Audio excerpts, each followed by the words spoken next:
Oke guys, welcome back to my channel bersama dengan saya Rudi Suryajaya, dan hari ini kita akan menjalankan bincang-bincang kita mengenai Brazilian Jiu-Jitsu dan serba-selebihnya.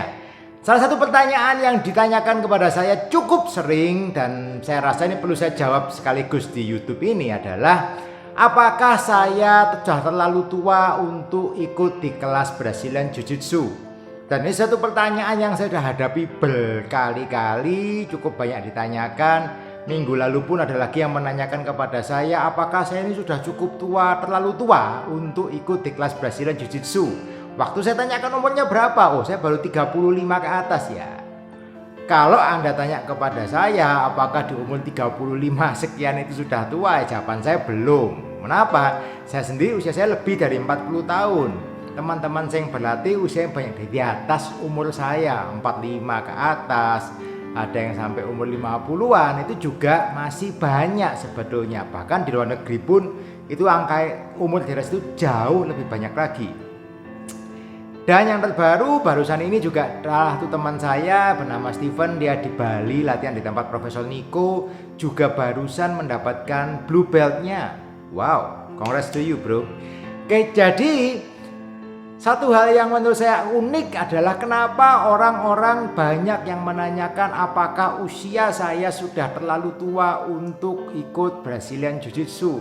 Ini satu hal yang menurut saya menggelitik, karena di luar negeri tidak banyak orang yang berpikir demikian. Tetapi di Indonesia seolah-olah umur 30 tahun, 40 tahun itu sudah menjadi satu usia yang ngerentak, yang tua, yang tidak seharusnya beraktivitas fisik lagi.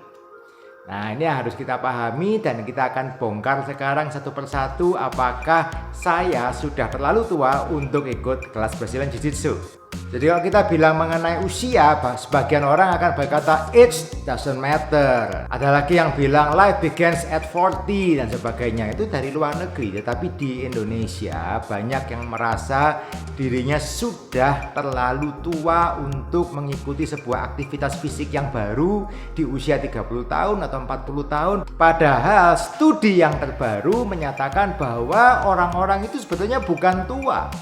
Kamu tidak menjadi lemah karena kamu ini tua, tetapi kamu menjadi tua karena kamu lemah. Nah, kenapa kita lemah? Karena kita tidak pernah melakukan aktivitas latihan fisik yang cukup. Akibatnya apa? Muscle mass atau massa otot di badan kita semakin lama semakin menurun. Nah, akhirnya kita semakin lemah. Nah, karena kita lemah, kita merasa saya sudah terlalu tua untuk saya melakukan aktivitas fisik seperti Brazilian Jiu-Jitsu ini. Nah, sekarang saya mau bahas, kalau Anda mau berminat untuk ikut di Brazilian Jiu-Jitsu, jawabannya sebetulnya Anda belum tua untuk ikut di Brazilian Jiu-Jitsu. Bahkan di umur 40-50 tahun pun saat Anda mau mulai satu aktivitas Brazilian Jiu-Jitsu, Anda belumlah terlalu tua untuk memulai. Tetapi ada beberapa hal yang saya berikan kepada Anda di awal untuk Anda pahami terlebih dulu. Apa hal tersebut? Yang pertama, Anda harus mempunyai sebuah ekspektasi yang realistis. Dalam artian gini, kadang-kadang Anda merasa kalau saya sudah umur, saya tidak punya harapan untuk ikut di kelas. No, Anda tetap bisa, Anda bisa mengikuti kelas. Saya yakin kalau baru pertama badannya pokoknya capek semua, rasanya tidak kuat, itu pun dialami oleh mereka-mereka yang masih muda. Oke, bahkan yang baru umur belasan tahun, 20 tahun pun waktu ikut kelas di Brazilian Jiu-Jitsu pertama kalinya itu juga akan merasa capek luar biasa, merasa lelah, ada yang kadang-kadang muntah kadang-kadang atau sebagainya. Itu adalah hal yang normal dialami. Tetapi kita harus punya ekspektasi yang realistis. Kalau saya baru mulai, misalkan saya baru mulai di umur saya 40 tahun, saya baru mulai, tentunya saya tidak bisa start sekuat atau mungkin sefit anak muda yang mungkin umurnya baru 17 tahun, baru masih SMA. Mereka yang masih kuliah umur 20 tahun, tentunya start kondisi badan saya tidak sama dengan kondisi badan mereka. Oke, itu harus Anda pahami. Kita harus realistis. Kalau Anda start di umur 40, tentunya akan berbeda dengan mereka yang start di umur 20 tahun. Tetapi itu hanya menentukan waktu startnya. Perlahan-lahan Anda tentunya bisa catch up dengan mereka yang lebih muda. Dan tentunya lagi itu juga akan membutuhkan waktu. Tetapi kalau Anda realistis dengan goals Anda, oh saya mau latihan supaya badan saya lebih sehat, saya mau latihan supaya badan saya lebih kuat, saya mau latihan supaya saya bisa punya skill untuk self defense dan sebagainya, tentu Anda akan mengalami progres itu lebih lama semakin baik. Tapi kalau Anda baru ikut, terus Anda di umur 40 Anda punya harapan, saya mau jadi juara Indonesia, saya mau jadi juara BJJ, ya sabar dulu, take your time. Bukan saya bilang Anda tidak bisa juara, saya punya murid saya yang usianya lebih tua dari saya, ikut di pertandingan dan juga juara. Oke. Tetapi tentunya akan membutuhkan persiapan sebelum itu. Tapi kalau Anda punya goals yang lebih realistis, maka Anda akan bisa survive, Anda bisa bertahan jauh lebih lama.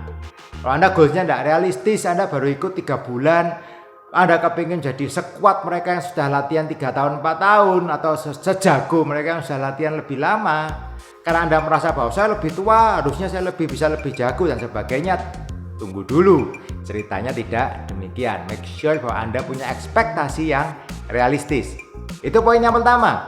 Sebelum saya lanjutkan, saya mengingatkan kalau Anda suka dengan apa yang saya sampaikan di channel saya, please klik like dan subscribe di bawah. Bunyikan juga bell, jadi Anda tahu kalau saya ada video yang terbaru di channel saya. Yuk kita lanjutkan. Masuk di poin yang kedua sekarang. Ingatlah bahwa saat Anda berlatih, you don't have to be the best. Oke? Anda tidak harus menjadi yang terbaik. Banyak orang yang pertama kali mulai, dan ini kadang-kadang tidak mengenal usia, baik yang muda maupun yang tua. Kadang-kadang waktu mulai ikut di kelas, punya satu keinginan bahwa saya kepingin cepet jago, saya ingin cepet bisa, saya kepingin cepet bisa ngetapin orang, saya cepet bisa menguasai teknik A, B, C. Boleh saja seperti itu, tetapi Anda harus ingat, saat ini kita anggap saya sebagai orang yang umur 40 tahun dan saya baru pertama kali bergabung di kelas.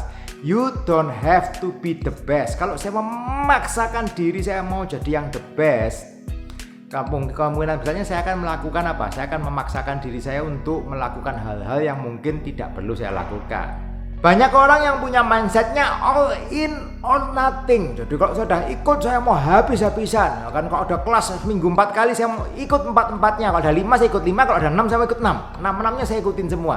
Dan itu kadang-kadang justru apa akhirnya? Badannya akhirnya sakit semua. Ikut latihan tidak maksimal, mungkin malah bisa terjadi kena cedera mungkin, atau dan hal-hal yang lainnya, ya kan. Jadi Anda ikuti aja progres, sesuaikan dengan waktu yang Anda punya, sesuaikan dengan kapasitas fisik yang Anda punya. Anda lakukan latihan secara rutin. Jadi yang penting adalah Anda melakukan rutin. 1% better every time, itu menurut saya adalah satu mindset yang bagus daripada all in, saya hari ini harus bisa ini, saya harus lakukan ini. Anda punya target yang terlalu tinggi, terkadang justru nggak realistis, ya kan? Karena dalam tempo sekian ternyata Anda belum bisa menguasai. Misalkan dalam 1 bulan saya harus bisa ambar, ternyata sebulan belum bisa ambar karena punya mindset yang all in or nothing. Anda merasa bahwa wah saya ternyata tidak berbakat.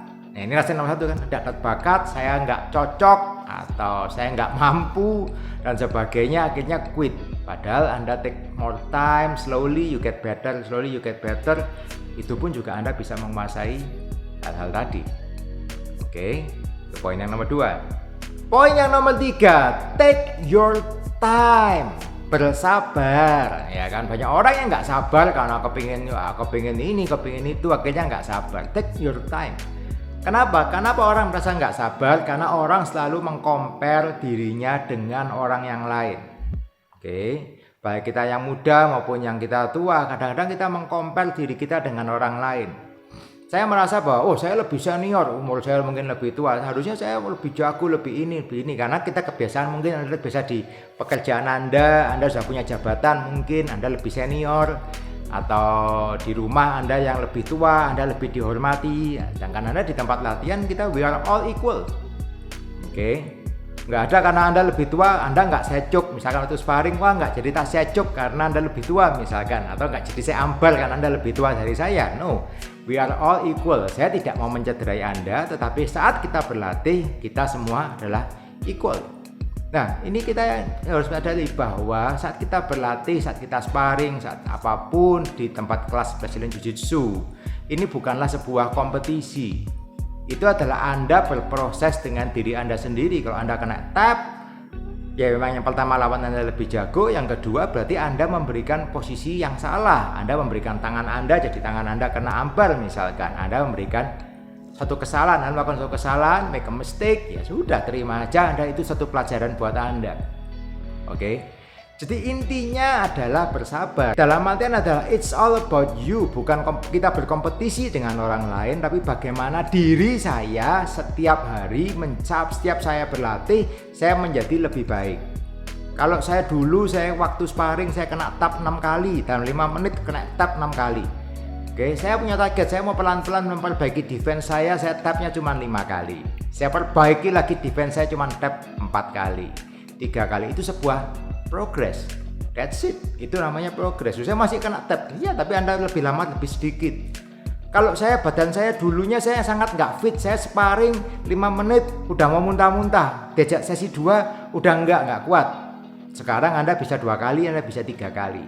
Oke, itu sebuah progres. Kalau dulu mungkin Anda diajak makan apapun Anda makan. Sejak Anda mengenal Brazilian Jiu-Jitsu, Anda punya concern bahwa wah, saya mau makan saya lebih sehat supaya badan saya nggak terlalu gemuk, supaya saya bisa latihan lebih enak, badan saya beratnya tidak terlalu berat. Anda kemudian menjaga makanan Anda mengurangi minuman-minuman manis, ya kan? Anda nggak terlalu banyak makanan gorengan-gorengan. Otomatis badan Anda lebih sehat juga. Itu pun sebuah progres. Oke, jadi jangan pernah menilai sebuah progres hanya saat Anda sparring. Anda bisa ngetapkan orang ini apa enggak, saya ditapkan atau enggak, dan sebagainya. That's not the point. Oke, kita berlatih, kita mau menjadi lebih baik, bukan kita mau berkompetisi. Oke, di dalam kelas ini bukan kompetisi. Ya, kalau Anda mau berkompetisi saat nanti ada pertandingan lagi. Kalau di kelas tujuan kita adalah saya mau belajar supaya saya get better, 1% better than every train. That's the point. Itu tips saya bagi Anda yang merasa dirinya sudah terlalu tua untuk ikut di kelas Brazilian Jiu-Jitsu. Oke, sekali lagi Anda tidak pernah terlalu tua untuk ikut di kelas Brazilian Jiu-Jitsu. Kenapa? Karena Anda bisa menyesuaikan sendiri sebetulnya Anda mau ikut kelas ini seberapa sering. Let's say Anda cuma bisa ikut 1 kali seminggu 1 kali, ya Anda ikut seminggu sekali. Anda bisa ikut 2 kali seminggu, ya Anda ikuti 2 kali seminggu. Anda merasa kuat mau ikut 3 kali seminggu, ya Anda ikut 3 kali dalam seminggu. Oke. Kalau Anda merasa waktu sparring Anda tidak kuat, cuma kuat 1 kali, ya that's it. Sekali, that's enough. Itu berarti sudah maksimal dengan badan Anda. Suatu saat Anda berkembang, oh saya bisa 2 kali sparring, that's it. Itu berarti kapasitas badan Anda sampai di sana. That's a lot better. Kenapa? Berarti Anda mengalami progres hari-hari ke hari lebih baik. Oke, saya ambil contoh saya Steven tadi. Kalau yang saya sering ketemu dengan dia di Bali, saya kalau sparring dengan dia bisa sparring sampai 5 ronde. 5 ronde, gak main dengan orang yang ganti-ganti dan tidak berhenti. Kok bisa kuat? Ya, sekali lagi itu adalah proses. Bukan tiba-tiba dia ikut langsung di hari pertama langsung badannya dari Superman gitu ya, enggak. Tetapi karena dia berproses, 2 hari sekali dia latihan, ya otomatis dia semakin lama semakin jago, badannya semakin lama semakin kuat, napasnya semakin panjang. Ya, that's it. Sekali lagi itu semuanya adalah proses, bukan tiba-tiba kita ikut kita jadi Superman. Tidak. Kita menjadi lebih baik, setiap hari lebih baik. Oke guys, itu tips dari saya. Sekali lagi saya ingatkan, keep on training, tetap jaga kesehatan, and see you on the mat. Terus.